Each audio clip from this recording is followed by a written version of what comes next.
Welcome back, everybody. This is Eric and Matt, and this is Life, Liberty, and the Pursuit, your beacon of freedom and the American way of life. Tune in every Friday for a new episode as we dive into the world of liberty and what makes our country great.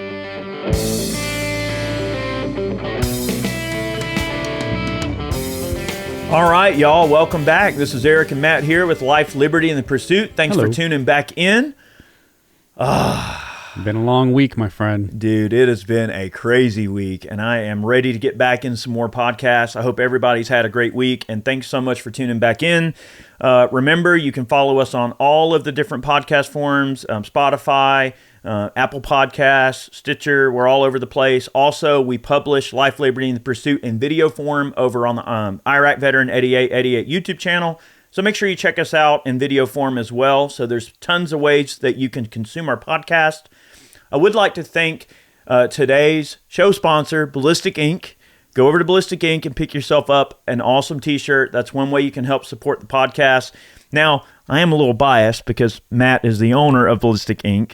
So appreciate you giving me your time and come down hanging out with us. Oh, it's no problem, man. Not only just support LLP, but you can support a ton of other content creators that we partner with and provide merch for as well. Right on, man. So if you want to support the podcast, go over and check out Ballistic Inc. I'll put a link in the description box below. Go pick yourself up a t-shirt. We got some awesome designs. We're going to break into today's video / podcast. You're going to love this subject, and we're going to be talking about the top 10 guns of all time. Of all time. There's a little echo there. Yes. That was a real echo. Oh, yeah. That wasn't like a duck echo that doesn't exist, right? No. That was spot on. We have a little modular box here that we can do all kinds of cool sound effects with. All right. So we're going to dive into this list, and I think it's kind of worth noting before we get too far into this particular podcast, sort of maybe the criteria that we decided on, because it is really hard to just say, well, why would they be the top 10 guns of all time? Is it because of their iconic status in popular culture? Is it because of the engineering prowess that went into them? Is it because of their impact on warfare? There's so many criteria, so it's kind of hard to choose, right? So I feel like this list encompasses maybe a little bit of everything. We're trying to check the boxes. You're right. And, we do minimal show prep here at LLP. And part of that, it's funny because it's true. It's just two dudes just hanging out and chatting. But when we were talking about this before the show, all of the criteria, it was hard because, as viewers, everybody has their favorites, and we were just like, oh, we're gonna get this because we forgot this gun, and these are just top 10 guns that we think of, like you said, iconic, and then you spitball. It's like, okay, well, it's iconic, but did it contribute to like the innovation of firearms, and what did it contribute? Is that even considered a good contribution? So you could go a million different ways with it. But guys, I promise you, this is going to be very entertaining, and I think that you will enjoy it. We tried to factor everybody in because I know there's going to be certain guns that if I didn't add into this list, that you guys are going to give me so much crap, and we're probably still going to get a line of crap from everybody. So I'll tell you what, I'm just going to preface this by saying that if your gun didn't make it in this list, tell me why in the comment section down below. And you know what? Maybe we'll put together another podcast and we'll go through all of your lists of top 10s and we'll pick our favorite top 10 lists and we'll elaborate on them. How about that? So I promise to do that. Tell me your top 10s. Mm-hmm. All right. Now, these are in no particular order at all. So don't think that just because this is first on the list that it's our favorite. There is no order. We're just going to go down the list. So the first one on the list is the MP5 SD. Oh, yeah. This was one of your picks. It is, and you know how I feel about the MP5 SD. I absolutely love the gun, which is contrary to what I actually believe in PCCs, because Eric will tell you, I hate PCCs. I am not on the bandwagon for PCCs. To me, this is just my humble opinion. They serve no other purpose other than competition in the current, technology age. Because of body armor, they're pretty much irrelevant. Now I could see back in when the MP5 SD was a thing, their body armor existed, but it wasn't normal. You didn't have to worry about running into clearing a room with guys with full kit. It was 9mm did a job. It punched holes in things and you died. Now, it just doesn't have the power to get through that modern armor. So it's more of a nostalgia thing for me, but Again, what a gun, though. Yeah, it's an amazing that the technology that was in place when they built it, the roller delayed blowback. I mean, just the being able to shoot the supers without having to change ammo, like all that stuff was so revolutionary for the time. And honestly, even now, when you pick one up and you slap the bolt and you just let it run, it puts a smile on your face. All right, so I want everybody to hear what the MP5 SD sounds like. You ready? Here you go. All right, so that was out at Ox Ranch, and we did a video on their MP5 SD, and it is actually a factory SD, not a conversion gun, which is pretty rare, So it's a really awesome gun. So it's integral suppressed in a way, and it uses a variety of different technologies that for the time were pretty freaking sick setup. Because that bolt stays locked, for a pretty specific amount of time, it's got very good accuracy, and because of the volume of the integral forend and the way that the suppressor volume is integrated into the gun and the way that the barrel's ported near the chamber and everything, it really just takes a lot of the edge even off of supers. Now, you're going to get a little bit lower velocity, but the cool thing about that is it'll run supers, it'll run subs, and they'll eat anything. And when you run supers through them, they've got a real unique kind of sound. They got a little kind of a whirl or a whistle. You'll hear it, and it's a sound that only the SD makes. I've noticed suppressed Uzis kind of have a bit of a tone to them as well. It sounds like a choo-choo train. Like, yeah, it's kind of got a little bit of a tone to it. But the MP5 SD in its day was probably one of the most, the coolest pieces of room clearing kit that you could probably get a hold of. Oh, yeah. And I agree with your assessment on body armor. I feel like the prevalence of body armor as well as the cost of body armor being what it is now, it's a good thing that it's available to more people, right? That it is a more common commodity for the average person to be able to protect themselves, and that is a good thing. That is not a bad thing, right? Being able to have a passive way to protect yourself. You don't have to own a gun to own body armor, but because there is more body armor out there, 9mm probably for, let's just say, tactical purposes, like it would have been used for in the heyday of its infamy or famous, it was famous and everything, but in the heyday of its full bore use, it was probably a more useful tool for tactical operations than what it would be today. But hey, I ain't gonna doubt there's probably still some MP5 SDs floating around out there in the world getting used in operations. I mean, it depends on where you're going. Yeah. I mean, now like if you know like the op you're going on is maybe how do I say this? I don't want to sound bad when I say this, but if you go into a third world country where maybe they may not have the best equipment and body armor may not be a consideration, well then it's probably okay to just run a 9mm. That's right. So this still has its use. Well, think, let's just, to compare, technology, America is using 5th gen and like 5.5 gen fighters. Iran is running F-14 Tomcats from like the 70s. So when you think about like third world countries, that would make sense that, you might see them in use, that in Iran or any other countries that are running, older tech, that's like the pinnacle for them. That's what they're using. Well, look at all the T-72s getting blown up in the Ukraine, and look at all the MiGs they're using, which, is not a super modern jet by any stretch of the imagination. Oh, no, so they're not. And look, just because a piece of equipment, let's just say, may not be up to the same par of technology of what's currently available, doesn't mean that it is not, let's just say comparable to the lack of technology somewhere else, right? So if your country doesn't have fighter planes at all or a mechanized military at all, and someone comes rolling up with a T-72, well, I'm sure a T-72 would be a pretty formidable thing to see on the horizon when all you have is a mud hut. So and you don't have any. It's all relative. I you suppose. have no anti-tank that would definitely roll you over. Yeah. But just think about how iconic it is. Like to me, like SAS got the gas mask on. You have the Maglite like duct tape to the gun. I mean, that's just.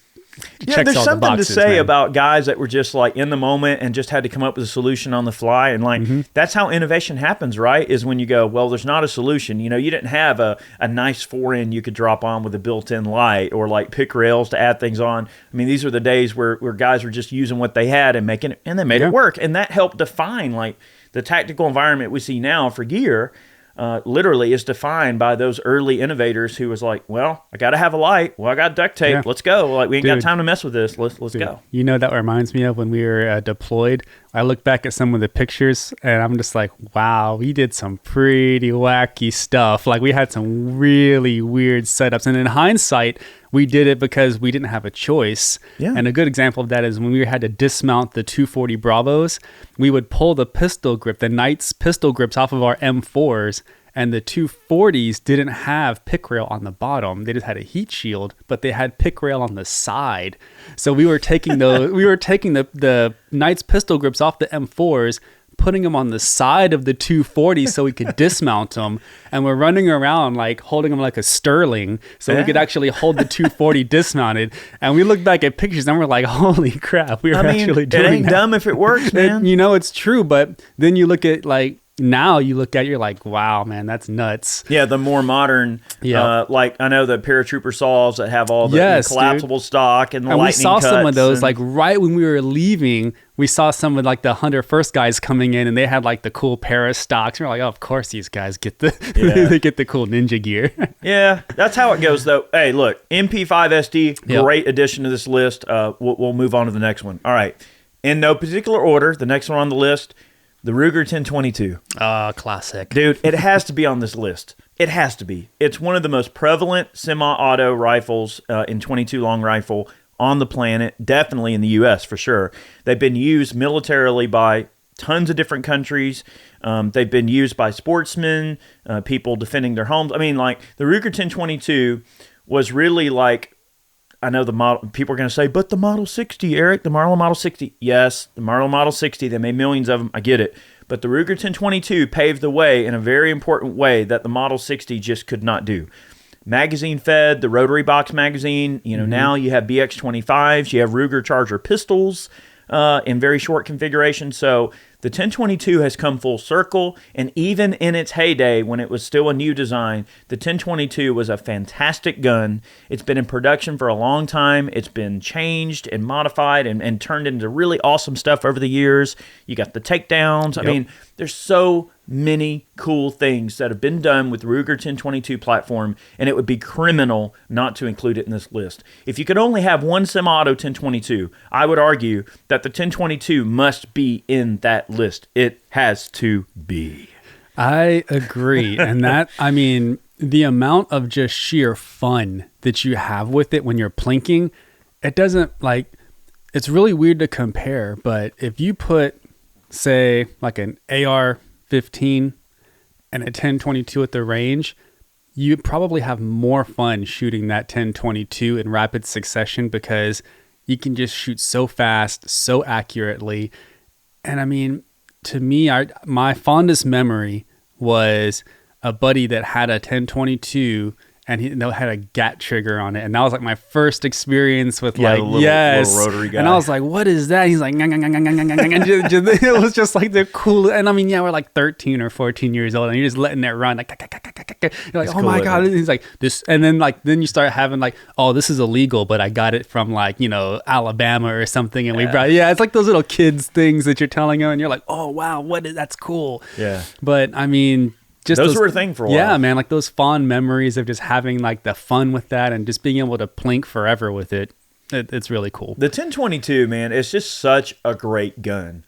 If you just get a standard like wood stock carbine, like an old school one, it's just every time I pick up a regular iron-sighted 1022 and just play with it, even with just a 10-shot rotary in it, it just takes you back to a time. Like, there's just something about being a kid and for the first time shooting a 1022. Like, it's magical. It's just such a cool gun. Like, working the little bolt, it's just... That is, it's just something about it. Yes. It's just such a neat little gun, and it's a design that's proven. It's held up well. They do have their quirks. They're not perfect, as some rimfires. Obviously, with 22 rifles, many people across the board, with the exception of some gun designs, it's kind of rare to find a 22 rimfire autoloader that is 110% reliable. Now, when you take a standard 1022 with a 10-shot box and a standard configuration, no crazy parts added, just a stock gun, you're going to get pretty bone stock, cold, reliability out of it, okay? When you start changing a bunch of stuff and you add variables, that's where things can get tricky. However, the 1022 has held its own. It's still in production, and that's saying something. I believe it came out in the late 60s, maybe early 70s. It's been out. I mean, come on, man. She's been out a long time. Oh, yeah. And then that great gun. In the original format with like wood furniture, just like very simple, bare bones, like 22 rifle. Yeah. Kind of M1 carbine vibe. That sort of got that. You know what? It really did have that vibe. It did have that M1 carbine vibe, and it's very non-intimidating for a kid. I mean, it's a great starter rifle for like youth because it's not loud, no recoil impulse, and it's cheap to shoot. Cheap to shoot, and I mean, you can have a 7 or 8 year old little girl shoot it, and she'd be absolutely fine. Yep. So I mean. And then make youth models. Yes. Shorter stock, shorter barrel. That's a great addition, man. I think that absolutely has to be on the list. I agree. All right. So Ruger 1022 is number 2. We're going to get into number 3. Again, these are in no order, but we're stepping up the power. We're going a long way from the Ruger 1022. This is an about face for sure. And I feel that we had to add the Barrett M107A1 to this list. And that's quite a rifle. As you know, it's a semi-auto 50 BMG man-portable rifle. Ronnie Barrett designed this gun in his garage. Well, the base model of the M82, I believe, was the M82 gun that he was the first designed one. in his garage, essentially. But the M107A1 is the culmination of Ronnie Barrett's genius. And this man invented this gun in his garage, and people told him, the military will never buy a man-portable 50. In fact, you can't make a man-portable 50. You're going to fire this gun. It's going to blow up in your face. Everybody's going to think you're an idiot. They thought that he was full of crap and nobody would ever want it. Mm-hmm. Who wants that? Nobody needs that. Well, apparently they were wrong. How times have changed. They were wrong. I mean, and it is the weirdest thing to think that the military wouldn't want a 50 caliber man-portable rifle, anti-material rifle, because think about what they were doing with it. So as soon as this rifle came out, it was developed and they field tested it, it went from shooting people to disabling aircraft. So now you can put a 6-man team on the ground and they can disable a $15 million fighter jet from a mile away. Not just one, they can take out every single plane on the airfield. And they don't even know what's going on. By the time they know what's going on, they pick up the gun and run away. Nobody knows they're there. I mean, that is really, really innovation. They don't have to waste a $10 million, missile. They just send 6 dudes out there with the rifle. That's right. I've got a lot of respect for Ronnie Barrett, and I feel like, would you go as far as to say that Ronnie is like the John Browning of our time? I don't know if I would go that stretch because, John Browning is a pretty amazing guy. Yes. However, one thing that I have a lot of respect for Ronnie Barrett is that he is the quintessential American entrepreneur. He's a person who had a vision and he had a goal and they told him he couldn't do it. And how do you get an American to do something? You tell him we can't do it. That's right. And what did he do? He made it work. And you know what? I got a lot of respect for that guy because I think that is like the quintessential American dream is to become an entrepreneur and to have a dream and to pursue it. And he did. And look at what he built. And look how many American lives that rifle has saved. Yes. And I think there's something to be said about that. I mean, military contracts. I mean, look how many civilians own them. I own one. It's my favorite rifle. I mean, when it comes to big bore, get the job done, like if you need a gun that can just do any job you need, the Barrett M107A1 does not disappoint. Well, think about how much that's a lot of firepower. And think about the contributions of the Barrett family, though. So it's not just Ronnie. It's the tradition of them continuing to innovate. So you had, Ronnie with the Barrett M107 M82. Yeah, Chris come out with the MRAD. Yeah, fantastic gun. So, and I mean, it's just going to continue because basically he did the same thing. He said, all right, my dad made a big bore. And then he was like, I can do something that's maybe, he can't top that. You can't top that. So he made an MRAD. So, and that allows you to, chamber multiple intermediate cartridges. And again, innovation where it wasn't before. And I think that particular family is going to start a heritage like that. Yeah. So now they have this thing where it's just going to continue to innovate. And I think it's great. And I think if you can afford it, let's be honest here. They're not the most inexpensive rifles. Even the MRAD is super expensive. But guys that are into collecting, it's par for the course. So if you look at like a Knight's SAS, it's in the same ballpark. So Yeah. I mean, again, great choice. And for anti-material big bore, that's the way to go, man. It'll do it. I've been up to Murfreesboro. It's cool. The shop, if you ever have a chance to go, it's a really cool place to visit. Maybe one day when we're traveling, I'll take you by and we'll check out the Barrett shop. It's neat. I went up there and purchased some extra magazines for my 107, and I think Chris was there. I might have hung out. Look, Chris is a great guy, and look, the whole family, they're all friendly people. Every one of them I've ever met. If you guys are watching, y'all are great people, and I really appreciate what y'all do, and I got a lot of respect for that family. Well, and it's really cool. I just wanted to touch on the one story about the customer service with the M107/M82 for the Marine Corps. I know the story, but you go ahead. Yeah, there was a bunch there. It was when it had kind of just went into production, just been fielded. There was a squad of Marines that were, having some technical issues with the weapon system on the battlefield in the middle of a firefight. They used a sat phone and called in to Barrett customer service. Said, hey, we're having a problem with this rifle on the battlefield, and they literally troubleshot the issue with that rifle while they're taking fire, remedied the situation, and they were able to get the weapon system up and running.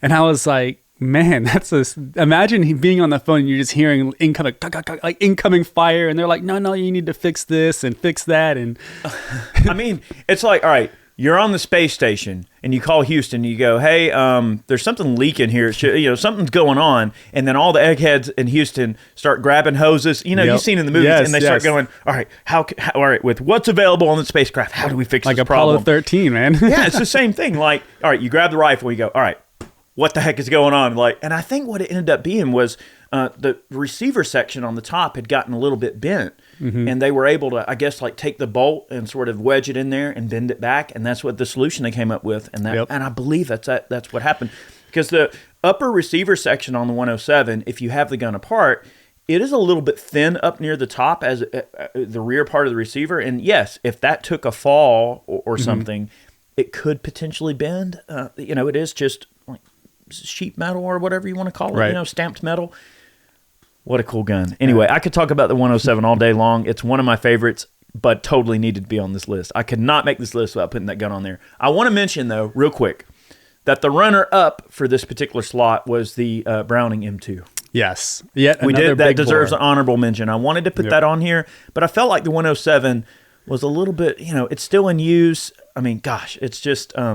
I believe a gun that probably deserves to take the place of the M2 for this purpose. I think for all intents and purposes in the modern age, you are correct.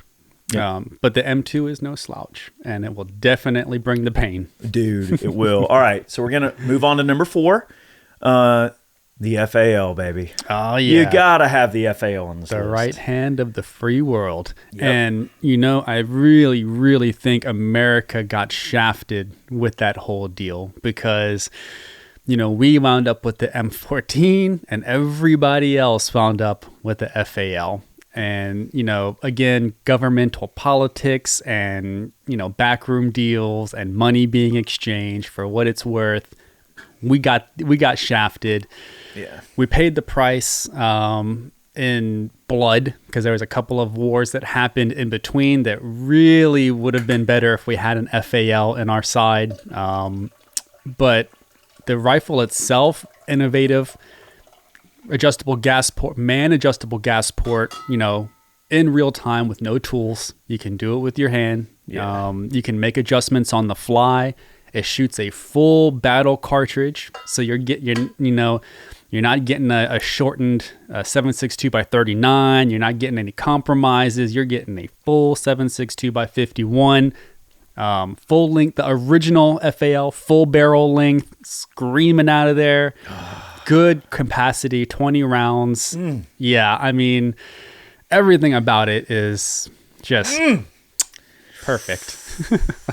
Like a fine wine, baby. I love the FAL. And So I'm partial to the heavy barrel Israeli models with the big ass bipod on the it. hammer. Oh man, they're such cool guns. You know, you can just lay in the prone and get behind it, man, and you just feels like an extension of your body. I love the ergonomics of the FAL. The adjustable gas system is very handy for a wide variety of different ammunition types. DSA makes a fantastic FAL, and they offer them in a huge variety of different configurations. Yep. The FAL is here to stay. It ain't going nowhere. And just so you know, in case folks, don't realize this, I want to just quickly give you just kind of an idea of the lineage in very basic terms here. You have the FN49 service rifle, which was a day late and a dollar short, right? 1949. Hey, the war's over.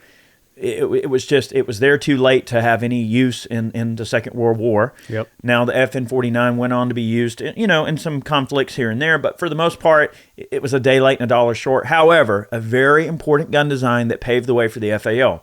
So you have the FN49, the FAL, and then as you see, the FAL kind of gave way to the SCAR series. So you can see where that lineage takes its influence from, right? And John Browning was very... I want to say that John Browning was very involved, maybe in the early stages of that particular gun design. I want to say so, or it might have been his protege that worked on the high power, who had more of a hand in the FN49. However, it is a fantastic gun design. I do have an FN49. It's an Egyptian contract gun, in 8mm. Where is it? Anyway, I've got an FN49. They're cool guns, but the FAL, there's just something about it. I mean, the SCAR, I feel like if I fell down a flight of stairs or fell off the side of a mountain, all right, would my SCAR still be in one piece when it got to the bottom? Maybe. Yeah. With the the charging FAL, handle won't be. The FAL would get up and dust itself off and say, "Get up, bitch." Yeah. What are you waiting on? Come on, Yeah. Get up. What are you doing, wimp? Come on. Yep. The FAL is just man's gun. You pick it up and it's wood and iron, steel and brawn. It's made of Conan the Barbarian's beard hairs. It's just dang. You just want to attach a bayonet to it and just go conquer. It's a conqueror's gun. It just feels like a real rifle. A battle rifle. Hulk smash. Of epic proportions. It's true. It is a great gun. Well, that and what makes it so great is that the expectation that you have for it is that it will just shoot. And the expectation isn't that you're shooting for a sub MOA or even 1 MOA or 2 MOA. This is a minute of man gun. Yep. You point, you shoot, and it will hit somewhere. 4-minute gun. Yeah, it will sit somewhere within 4 minutes, and then that person will fall down. Now, is the expectation you're going to hit them between the eyes or in the cerebral cortex? No, you're going to aim center mass. And that's what makes it so reliable. You can throw it down the stairs, and you're not worried about, oh, I lost my zero. It's no, you held the zero. It's a 4-minute gun. Yeah. And it's just... They do have the capability to be pretty accurate, but... They do. Across the board, I would say 4 minutes is, with iron sights and the stock military trigger, and especially with just a regular GI weight barrel, 4 minutes is about what they do. And that's fine. A 4-minute gun won World War II. The M1 Garand was a 4-minute gun. Right. Worked. And I mean, now... You hit a man-sized target 300 meters, that's kind of what it's designed to do, right? 500 maybe if you're a good shot. Yeah. And think about, they weren't so concerned about barrel length or anything. It was, M1 Garand, for example. They're in Germany and Italy. They're clearing rooms with full-length M1s. They're not concerned about all that stuff. They just get the job done. That's right. Back when men were men. A true master uses the tools he's given and doesn't complain about it. You get in there and you do the job. Now, the beautiful part about it is now DSA, they're doing modern FALs. So now, if you want the old school original FAL, you can get that. You want the modern paratrooper, systems, rails, collapsible stocks, upgraded triggers, and these things look amazing. I'm ordering one. Oh, That's it. Man. Yeah. I don't have one. I'm ordering one. Yeah, go get yourself an SA58. Dude. And then they have pistol versions, which are a little outlandish by any means, because you're going to be spitting fire out of the front of that barrel. But man, 14-inch barrel or 12-inch barrel. It's like a 12-inch barrel pistol. It's get out of here.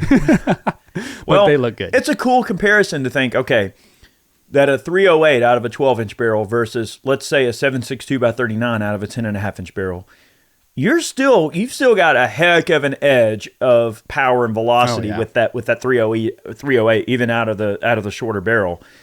We're going to do a video and compare those. I think that'd be a cool thing to show, like barrel length in an AK with the intermediate cartridge versus like an FAL or a SCAR with a short barrel. Stay tuned. We're going to make that video. That's in the future. All right, we're going to move on. Number 5 on the list. We still got a ways to go. Strap in. Grab your coffee. The Glock P80. Or let's just say the Glock series of pistols. But I chose the P80 because the P80 represents an important area of innovation for polymer frame pistol designs moving forward. I mean, every polymer frame pistol that exists today took some type of lineage or influence from the Glock in some way, shape, or form. Gadsden was a genius, and his pistol paved the way for a very, very important series of innovations in the firearms industry. I mean, if John Browning had access to polymer in the way that we know it today, what could he have dreamed up? Oh, he would absolutely have used it. There is not a doubt in 100%. My mind that he would say, real steel, that's plastic toys. He's an innovator. He was smart, and he's an inventor. Can you imagine what he would have come up with? So to think that, like, man, who would have thought? Like, when that gun came out, people are probably thinking, what is this plastic piece of crap? That's exactly what they thought. They're like, oh, this is a plastic toy. Then you had the whole airport scare, the bad press, which really wasn't bad press. It was good press at the time because they're like, oh, you can sneak this into airports. And, that's right. But no, you can't. But irregardless of the fact, I think that press did more to build the brand and the technology than you could ever imagine. Now look at Die Hard. Yeah. I mean, like, I think it was the second Die Hard movie where it was in there, oh, I've got this special, it's like, come on, man. Yeah. Like, so you're saying you don't have any metal parts or metal slide or metal barrel in there? That's amazing. Yeah, I think it was that movie, The Jackal. Right? Oh, yes. And The Jackal, so was it, what's his face? Oh my gosh, the character in The Jackal, when he made that little like plastic gun, he was out at the pond killing ducks with it. Yep. The guy's like, what you doing? Testing my gun, Boom, yep. Like that put that in people's minds that, oh, I've got to be able to sneak this gun in and things like that, So there is a lot in popular culture that kind of helped that gun gain its prevalence too. And I'm sure in 1980 it was a pretty futuristic looking gun because think about what else was out there. Yeah, and it had hard edges. It was very blocky, real defined edges, completely different than what you normally see at the time. At the time, everything was more like the Beretta, Beretta F92 or 92F. Everything was very like elegant and rounded and designed to go into specific holsters. And it was just something completely different. Yes, so the original tactical Tupperware. Yes. So a couple of things that I noticed immediately with the P80s, there was no stippling. Like the stippling is very, very minimal. So it's not like you see it now. This is a reissue of the P80. This is not an original, but they did reissue the P80. As I can tell from the box. Yep. But yes, man. I mean, this thing is really cool? It's a really and I'm really happy they reissued that. And I mean, it really gives you an idea of the upgrades and where it came from where it began. Because when you look at like the even from like arguably the most popular, generation being like 3rd gen, 4th gen, and 5th gen now, when you look at a 5th gen and a P80, they're worlds apart. They come a long way. Oh yeah. And they're similar, but when you start picking up on all the small stuff, the tapering on the barrel or the tapering on the slides and the frames and the stippling and the undercuts, rails, everything. Recoil reduction system, the new, I think they got the marksman barrels. Then they had some that had like these little ports on the top that were supposed to help compensate and push the barrel. So a lot of cool stuff that took place. I think, look, before we go on to the next one, I'll just add that I think the coolest innovation that Glock did was when they came out with the 45s and the 10 mils and the long slide. I'm a real fan of the Glock Model 20. I think it's such a cool gun to have 10 millimeter in your hand with generous capacity. I mean, like, the Glock Model 20 was a cool gun, but I like the 40 MOS. I actually have a 40 MOS and a B&T chassis, and it is amazing. And that's probably my favorite Glock is the long slide 10 mil. Whew, man, it just gets down. It lays the thunder down out of a 6-inch barrel. You're getting almost 41 Magnum velocities out of a semi-auto pistol, which is pretty freaking stellar, if you ask me. And I mean, that was another thing that Glock really innovated on was, you know, having a lot of the different variations of calibers with the same manual of arms, because that was very rare. Like, you didn't see, like, you know, Beretta 92s in multiple calibers. They just didn't. Especially different frame sizes. Yeah, and like, because I mean, it just didn't exist. But then you come into Glock and you have 9 mil, 40, 45, 357s, like all these different calibers, but they're all the same. Well, for the most part, the same size frames or the same manual of arms. It's really cool, man. The Glock's a cool gun. I know that Glocks have their fan base and their fanboys. And look, I love Glocks, okay? But I also love M&Ps. I love Smith & Wesson M&P. You know, I love the CZ75. And I could go on all day about all the pistols that I love. And honestly, some that I'd probably like a little more than a Glock. But I felt like the Glock needed to be on this list because as a gun that can just go to hell and back, and it works, and it's consistent, and they're rugged, and they're reliable, and they do that job really well, I feel like the Glock is the quintessential go-to-hell type of pistol. And, you know, whether you want to admit that or not, they are very reliable. They're great guns. Well, I call it how I see it. A duck is a duck. And you cannot say Glock didn't create and innovate the space. And I'm like you. I don't shoot Glocks for crap. Like, I love Glocks, but I can't shoot them that well. But I pick up a CZ like P10C and I'll shoot the daylights out of it. That's right. And it's based off of a Glock. So, I mean, it's just these weird things. It's like, I love Glocks, but I can't shoot them. I've never shot Glocks particularly well. I have to upgrade the sights.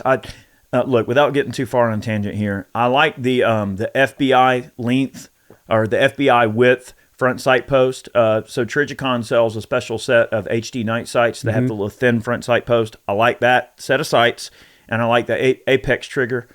Or any, nice. You know, the upgraded Ghost triggers are not bad too, but I do like a little bit better trigger in the Glock if I can help it. But other than that, they're great guns. Yep. All right, we're going to move on. Glocks are great.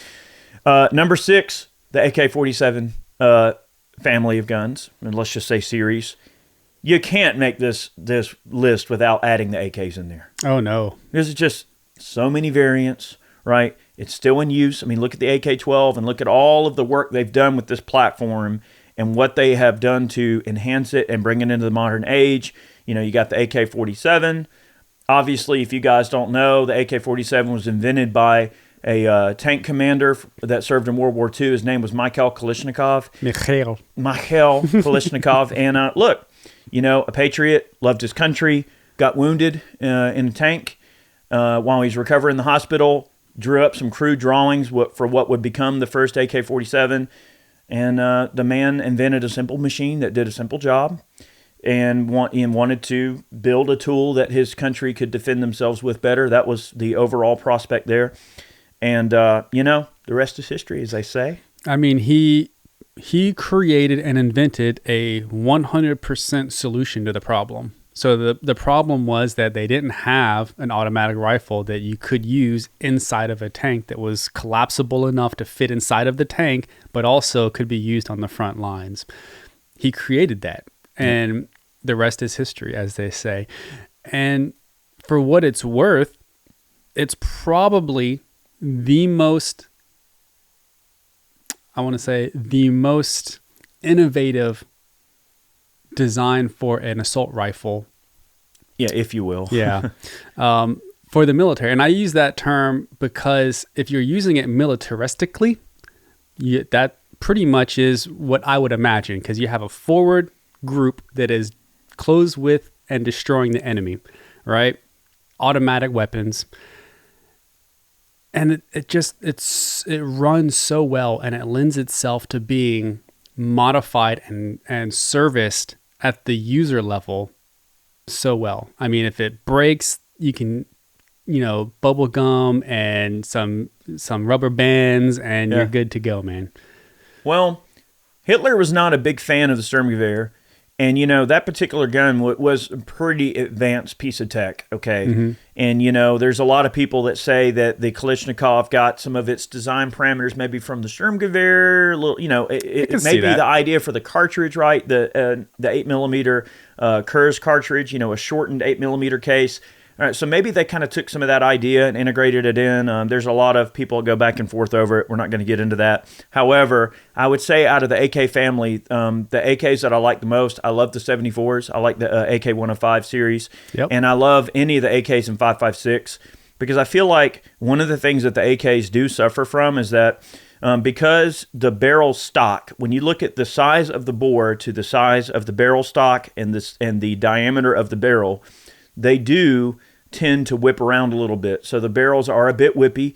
And because of the way the gas system is attached to the barrel, just through basically swaged pins and different cuts that they put, like these stepped cuts in order to get the gas block to sit on the barrel in the right way, and they cross pin it and all. It does tend to really throw the harmonics of the barrel off a lot. They're not really known for like crazy accuracy. They're more of a, kind of minute of man at 250 yards kind of gun. They're not like super precise tools, But I always felt like the 5.56s and 74s shot a bit better, if anything, just by virtue of the fact that for a given barrel diameter, there's a smaller hole going through it, more of a 22 diameter hole as opposed to a 30 cal hole. So that makes the barrel stock a little thicker. So that kind of inheritedly got rid of some of those, let's just say, those issues with the harmonics, right?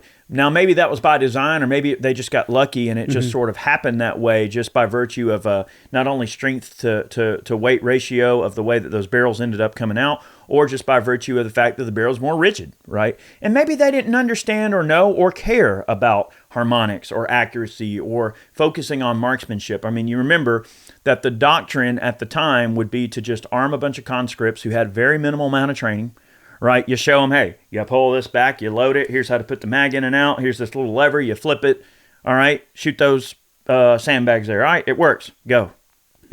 Minimal amount of training, minimal amount of upkeep, right? Very simplistic in its operation, cheap to produce, so therefore, remember also that not only the Soviets, but really just countries that were making these guns were also giving them as war aid to various, places across the world. So It was an easy gun to mass produce and give away, give out to conscripts, arm your soldiers. You could make a lot of them. They were, the early ones were milled, but later on with the stampings, they could really hammer them out. It's just nuts. Well, think about what you saw like just in Vietnam. I mean, during the Vietnam conflict, they were just airdropping them to the NVA at that point. I mean, they're everywhere, stamped. They're cheap to make.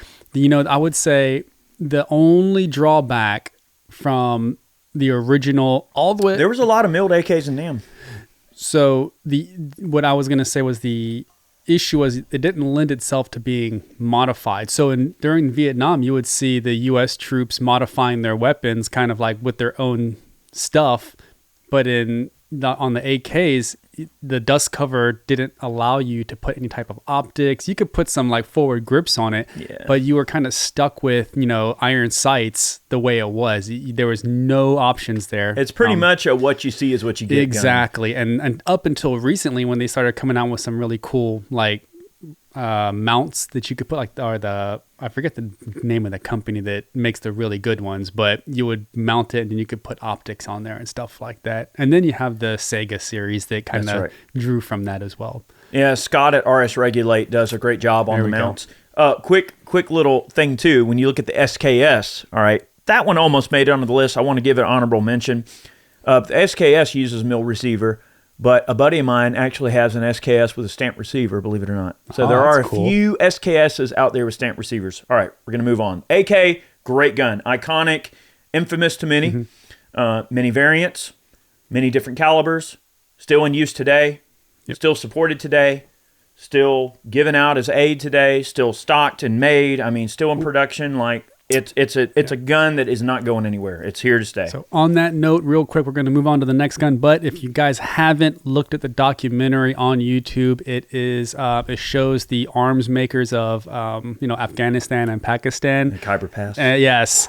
So when you hear me say, "Oh, it can be held together with bubble gum and rubber bands," go look at that documentary. You know exactly what I'm talking about. All right, we're going to get on down the list. We are running maybe a little close on time, so we're going to go through these a little quicker, but just a time hack there.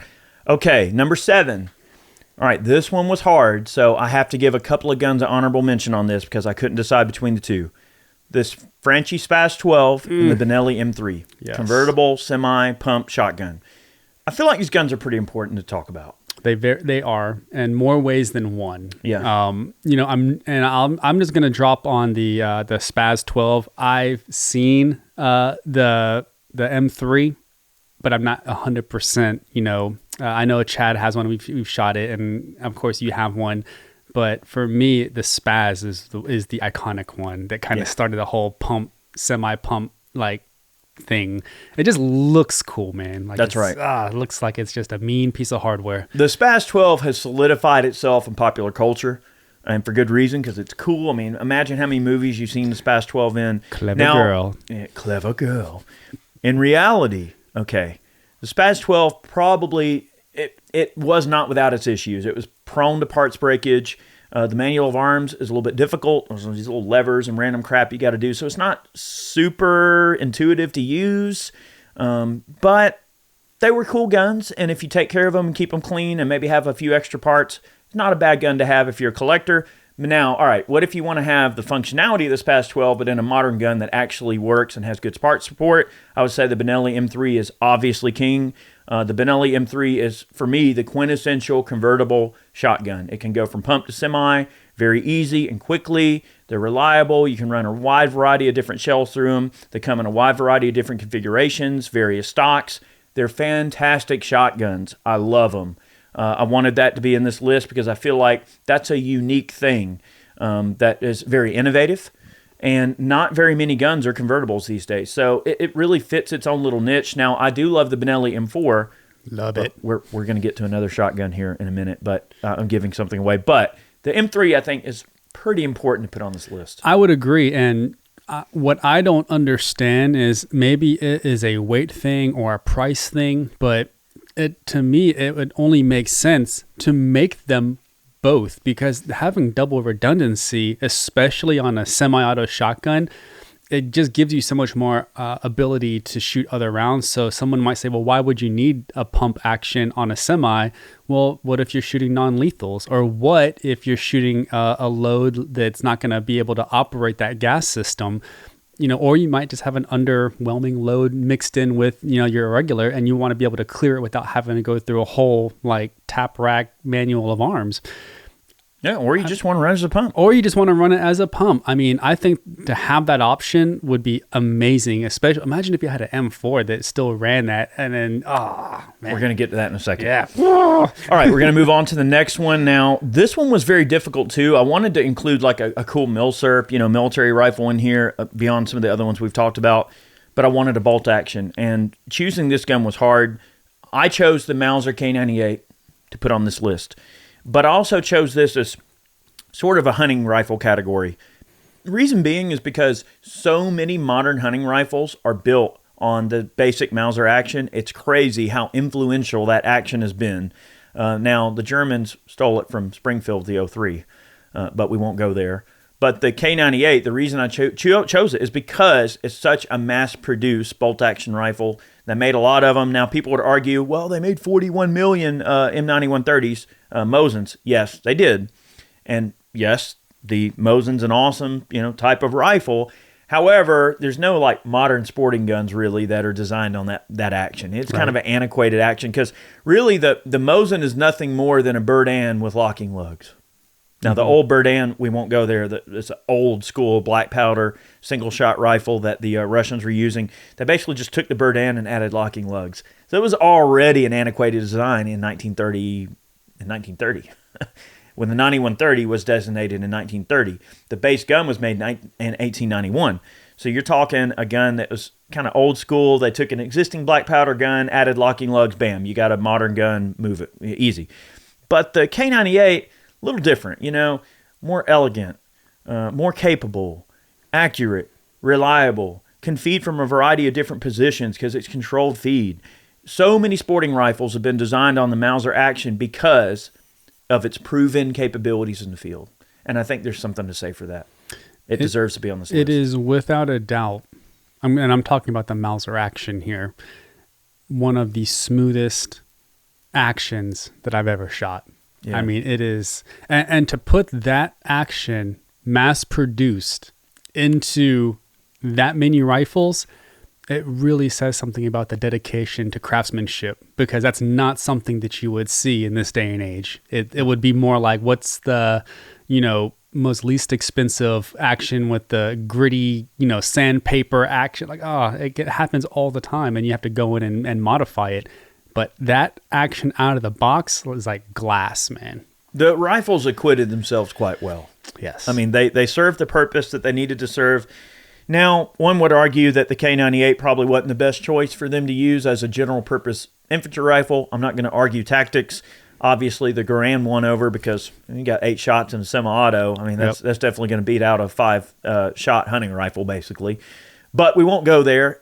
The K98 is an iconic gun, and its action has been used and still continues to be used in various forms all over for sporting guns. And I think it's important to include it on this list. Absolutely. All right, number 9, the Fostech Origin-12. Woo! We have to add the Origin to this list. It is a absolute unit. It's a beast. Oh my God. It's a beast. I mean, when you hold that thing in your hands, it's like God himself couldn't do anything. I mean, this thing it's absolutely, and then if you add like the 20-round drum underneath, 30-round drum. Yeah. Oh, I don't think they're making the 30s anymore. They stopped making those, but they have 20s. Boy. And they have 10-round sticks, 8-round sticks, 5-round sticks. It's a magazine-fed shotgun, semi-automatic. It uses a gas system that's kind of a take on the M4. Now, that's why I say we were going to get back to the M4. Because the Benelli M4 is a very unique gas system that it does allow you to, A, run a wide variety of different loads and different weights, including some pretty light loads, and B, allows you to add a lot of extra weight to the shotgun like accessories without affecting the functionality of the shotgun. So the M4 is the apex of the Benelli system, if you will. But the Origin kind of picks up gas in a very similar way to the M4.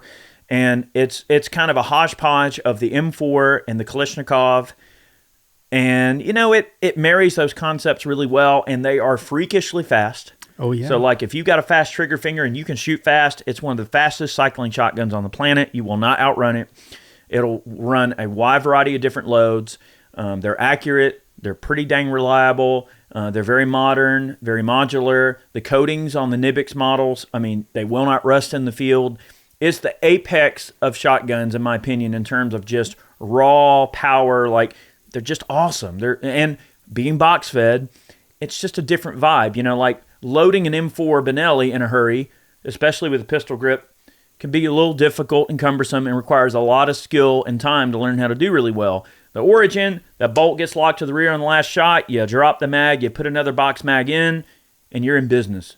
Hit the bolt stop, bam, she's ready to go again. So the box-fed shotguns, I think, are a thing. Like, that's a modern take on a classic cartridge. 12 gauge, the limitation of a shotgun is really the ammo. Mm-hmm. A 12 gauge is, you're trying to fit 150-year-old freaking, old school technology into a modern weapon system. That is the difficulty. So I feel like they've navigated those waters quite well with the Origin. I think that they did an outstanding job both in the aesthetics department. It looks amazing. It looks really, really cool. It shoots really, really good. They just had a lot of different configurations. I don't know if they offer the OAW version anymore, but they did have like some SBSs and some really cool configurations. I think they still make an AOW. They make I don't know if they're still doing the SBV, which is the firearm. Yes, that's the version that they were. I know they do SBSs, and of course you can get them in an 18-inch. They're really cool. Yeah, man. Check them out. Go check it out if you got the pocketbook for it. They are pricey, but it is a really cool shotgun. Yep. And I wanted it to be on this list because it's just awesome. The AA-12 could have been on this list. Now, we have shot AA-12s. That's cool. But the reason the AA-12 wasn't on this list is because they're not really available. You can't get them. Yeah. They're unobtainium. The Origin-12 is faster than an AA-12, and you can get them. I ran into some legal issues. Yeah, there are some weird things going on with that. All right. Last but not least, and yes, we have a quick wild card we'll go over for each of us. All right, last one on the list, number 10, the AR-15. Come on. Oh, faithful. You got to put the AR on. That's right. You have to, and I mean, you cannot have one without the other. So when you guys heard us throw up the AK series, you knew at some point in time we were going to have the AR platform. We weren't going to leave you hanging. Oh, no. Innovative, absolutely. Serves a purpose, 100%. It was a 100% solution at the time to when they needed it. They needed a specific cartridge for a specific mission in the war in Vietnam. That's why it was created. Light for what it was worth. Maintenance was okay if they were taught how to do it. So most were not. But most importantly, lightweight. Ammo was light, because I'll tell you what, I've had to truck 308 ammo around, and it is an absolute nightmare to have to carry a full combat load.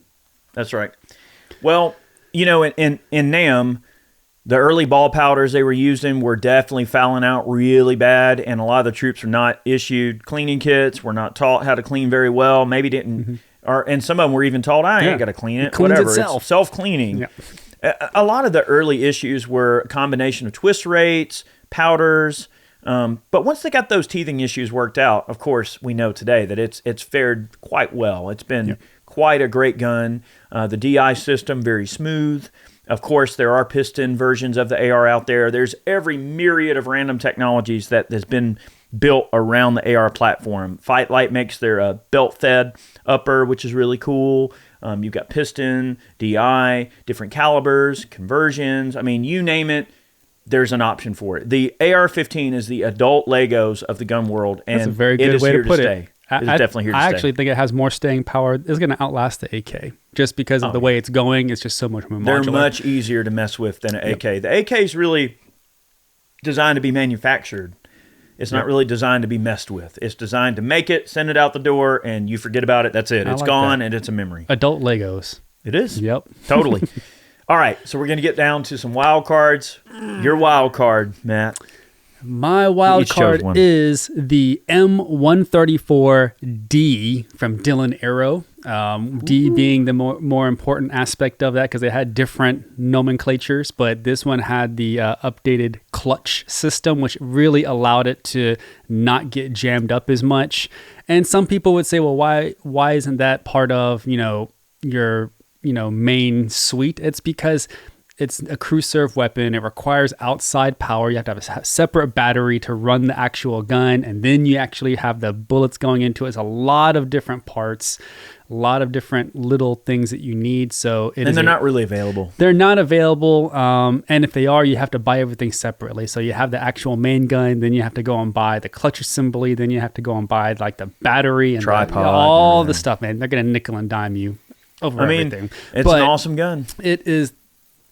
It was the first gun to, I guess, mass produce the Gatling system. And I mean, it works extremely well, both in 5.56 and 7.62. It's pretty crazy, like how fast those things are. So real quick, I'll just kind of mention that. All right. If you take the barrels on a minigun, and let's just say that you were to, I think 6 barrels. Yes. If you were to take 5 blanks and 1 live round and run your belt with that, right? Run the dag blanks for 5 and then your 1 live round. That 1 barrel that's shooting the live round is the rate of fire of an M60 machine gun. So just think about that for a second. That 1/6 of the rate of fire of that gun is an M60. And you know how fast an M60 shoots. Yep.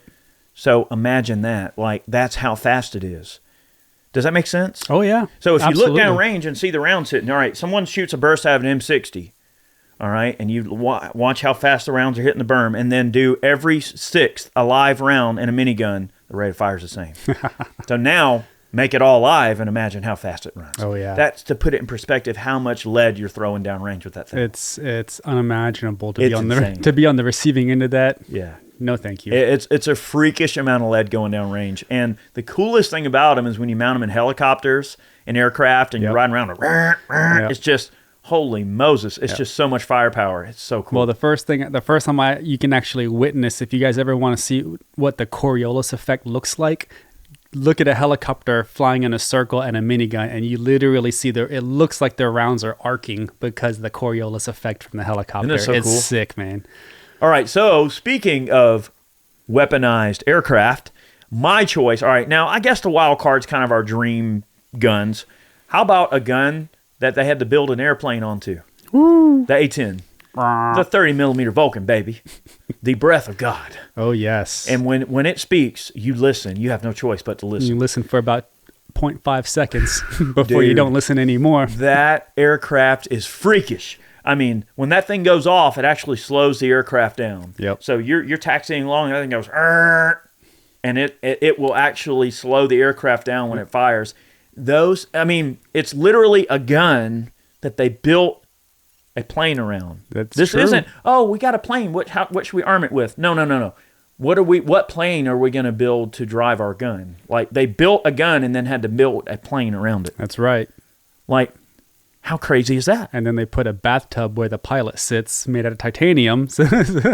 What? I mean, who comes up with these things? Yeah. Isn't geniuses. that cool? Absolute geniuses. Because 30 millimeter Vulcan. I mean, like, you're talking 30 millimeter chain gun. I mean, like, absolutely visceral. I mean, if you ever hear one, it's just a sound that you cannot unhear. Nope. It's a freakishly scary sound when you're the good guys. Imagine being the bad guys and those rounds are impacting in your area. I mean, that has to be the scariest thing a human can endure, is to be engaged with an A-10. Just hearing those turbofans come in without even hearing the main gun, and you hear the turbofans coming in, you're like, oh, God, we're going to get smoked. Dude. Like, can you imagine the terror that thing has to impart on the battlefield? What an impressive weapon. And then it's throwing 30 millimeter depleted uranium rounds. I mean, dude, how much cooler of a gun can you ask for? Yeah, that's pretty much the pinnacle of what you can get. It sure is. All right, so that's been our top 10. I hope you guys enjoyed this podcast. We are kind of getting near the end here. We got our wild cards. We got our top 10. Let us know what your top 10 guns are. Give us your list down in the comment section below. Maybe we'll revisit this one and we'll critique a few of our favorite lists. And then if you see some really bad ones, we're going to roast you. Good idea. So we'll do the best and the worst. Give us your top 10. Let us know what you think, and we'll go there. All right. Have a great week. Really appreciate you guys tuning in here on today's podcast. Tune in every week here, usually every week. Sometimes we skip a week or two when we're taking a break, but usually every Saturday we post here on Iraq Veteran 8888 if you want to check out the podcast. Also, remember, leave us a good rating on all the various podcast servers. That helps us show up in the search engine a little bit better. Have a great day, great week. Many more on the way. I appreciate you guys, and that's been our top 10. Matt, thanks for hanging out, man. Hey, man, my pleasure. Dude, make sure you go over to Ballistic Ink and pick yourself up a snazzy new t-shirt. You can support our podcast by doing so. Appreciate you guys. Many more on the way. See you soon. Bye, everybody. Thanks for listening to Life, Liberty, and Pursuit. If you enjoyed the show, be sure to subscribe on Apple Podcasts, Spotify, and anywhere else podcasts are found. Be sure to leave us a 5-star review. We'd really appreciate that. You can support us over on Ballistic Ink by picking yourself up some merch. And remember, guys, danger is freedom. Have a good one.